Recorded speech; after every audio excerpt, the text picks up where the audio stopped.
perkembangan baru yang luar biasa. Karena selama ini KPK kita anggap bersih, dia bisa memberikan contoh, dia diadakan karena kepolisian kejaksaan dianggap kurang begitu perform. Nah, ternyata KPK sendiri meniru kelakuan-kelakuan dari rutan-rutan ataupun lapas-lapas yang lain yang selama ini bermasalah gitu.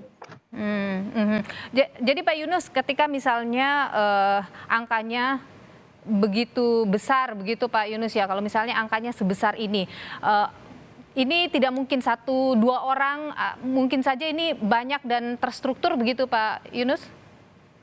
Kemungkinan besar tidak sendiri karena mereka nggak berani bermain sendiri dalam kasus-kasus seperti ini, apalagi tahanan KPK itu kan tempatnya khusus ya, dan yang tugas kan bukan hanya sendiri.